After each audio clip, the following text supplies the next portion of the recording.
Hello, America. This is Call of Duty Goddess. Today is August the 21st, 2016. Well, it seems that lately the mainstream media has been simply abuzz with the elections, and they are very concerned about hackers possibly hacking the voting machines, or if the voting machines even work properly at all. So let's check this out. And I'm afraid the election's going to be rigged, I have to be honest.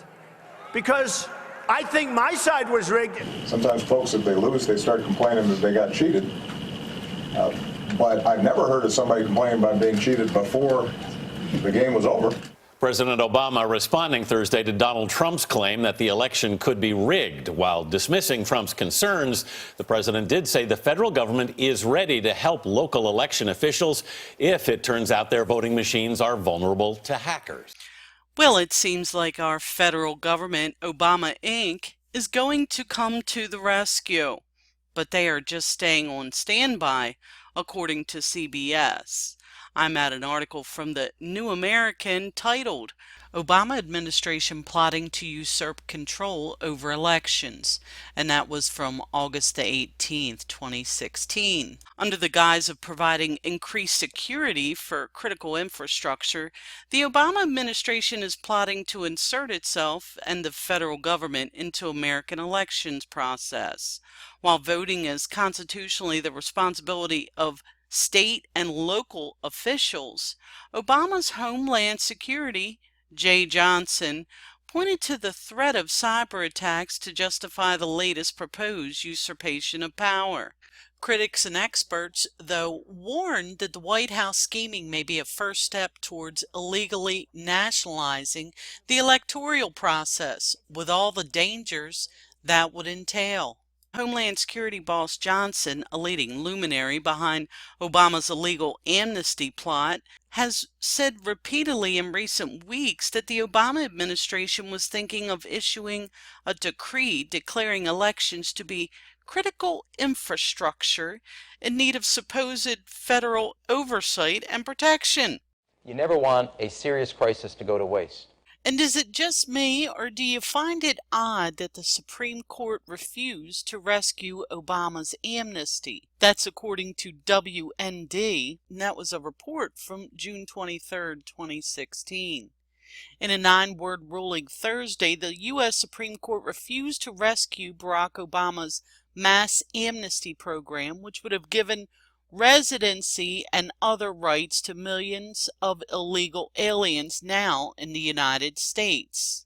And wouldn't you know it, that same amnesty program that was shot down, it created a loophole for illegal immigrants to vote. Shocker there, huh? So when you see the mainstream media all of a sudden worried about reporting on the hacking of votes that may or may not have gone on for years, but you have to ask yourself, why all of the sudden is this mouthpiece of the administration worried about these votes? You have to ask yourself.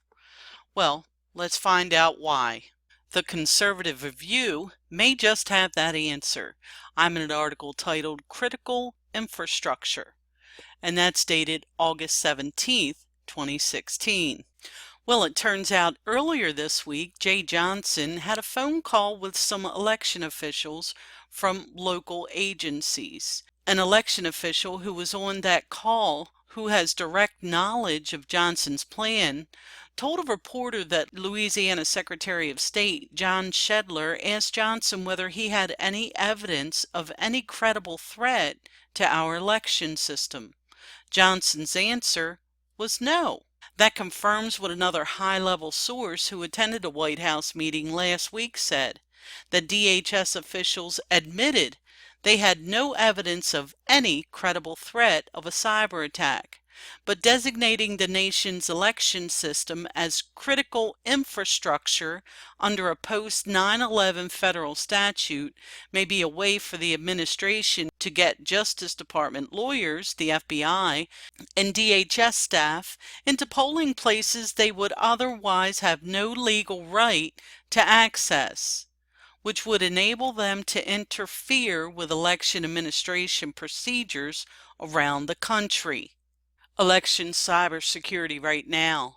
No one minimizes the threat of cyber attacks by bad actors from the Chinese government to individual hackers, but cyber criminals have managed to get into all kinds of computer systems, from the attack on the Office of Personnel Management that obtained the personnel files of millions of federal employees to the embarrassing invasion of the DNC's computer system.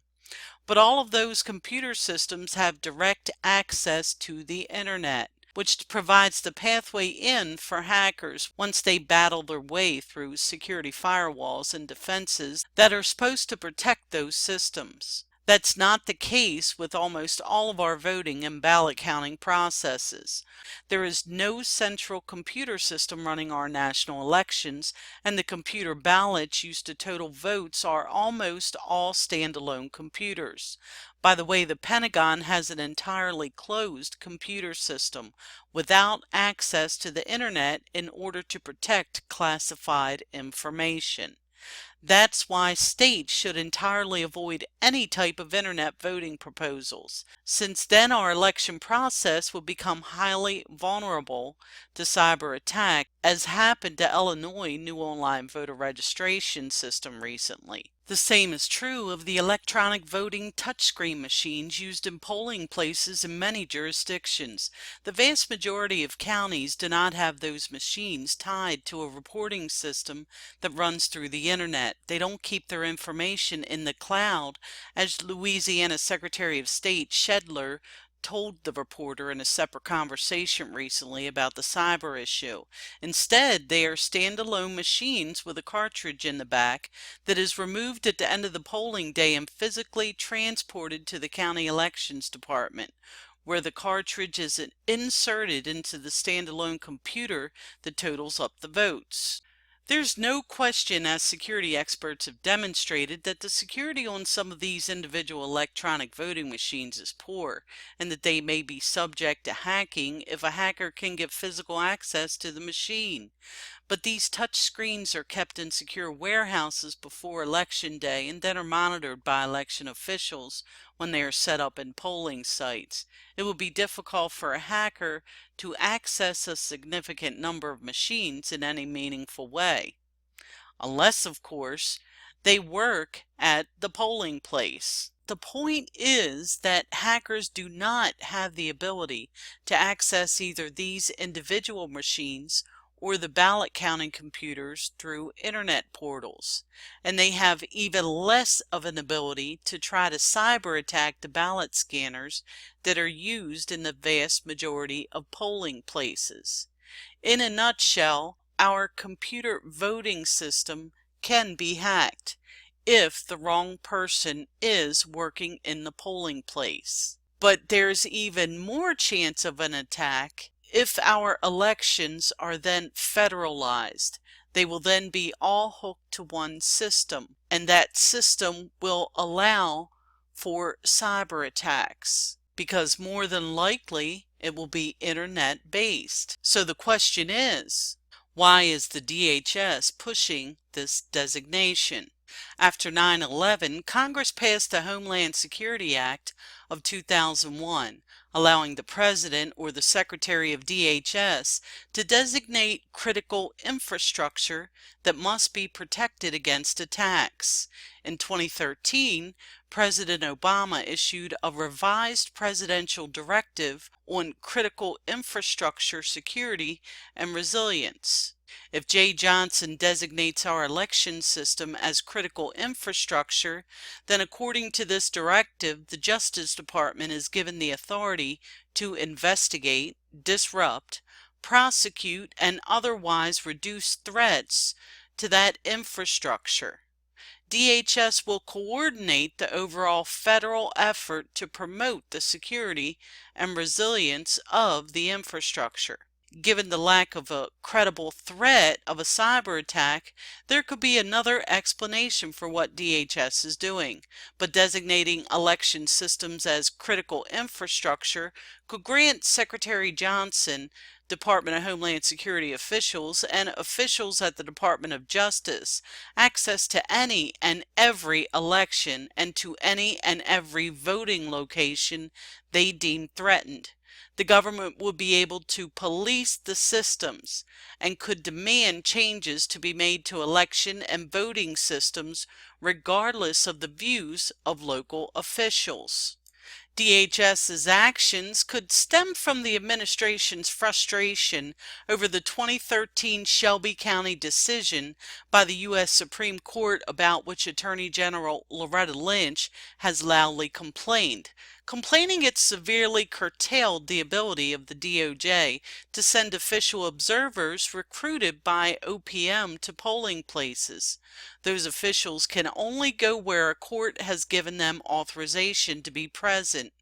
Otherwise, DOJ is dependent on local jurisdictions giving DOJ permission for its lawyers and staff to be there. Many jurisdictions have wised up and started saying no to the DOJ. On the phone call with local election officials earlier this week, Johnson emphasized that he wanted to make the federal government available to the states to prevent cyber attacks. Johnson said he was organizing a federal-state working group that would include DHS, DOJ, and the National Institute of Standards and Technology, an agency of the Department of Commerce. Johnson was still considering whether he would be designating some aspect of the election process as critical infrastructure. But Georgia's Secretary of State Brian Kemp was very vocal in the telephone call in telling Johnson the states don't need any help from the federal government. The realistic fear is that this is the first step towards nationalizing election administration. Federal officials who have already shown they will not hesitate to use their power to tilt public policy in favor of their own personal political agenda could bring that same bias to decisions that would affect the very integrity of our election process. With hindsight being 2020, I may just have an idea of why certain Tea Party groups were targeted by the IRS. Let's listen to this. Good morning, Mr. Chairman, members of the committee. My name is Catherine Engelbrecht, and I'm the chairwoman of True the Vote, a nonprofit election integrity organization. It must be made publicly known that across this country, citizens just like me are being targeted by an administration willing to take any action necessary to silence opposition. That was 2 years ago. So for a quick recap, we have the mainstream media all of a sudden worried about voter integrity, when for years I have seen on many occasions that voter integrity is up to who runs the polling place.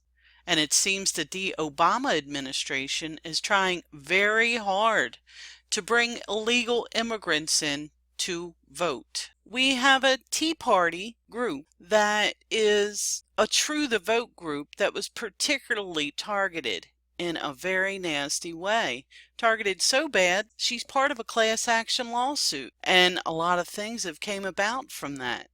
They're still in the process, and I'm sure it's going to take a long time. But in a nutshell, it looks to me as though our voting places with machines and computers can be obstructed very easily. If our machines and computers are federalized and put into a system to where the federal government has control over it, it will make a total mockery out of our voting system. We should go back to pen and paper, and we should volunteer and count.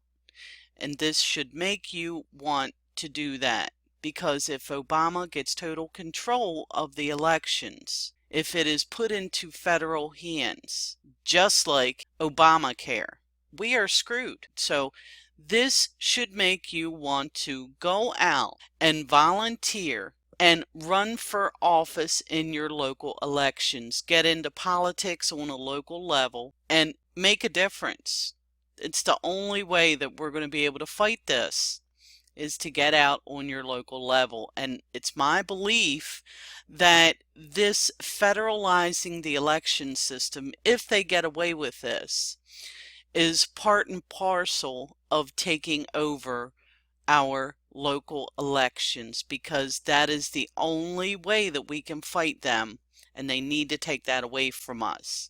So what are your thoughts on this? I'll leave all the links below. This is Call of Duty Goddess signing off, and as always, I've got your 6.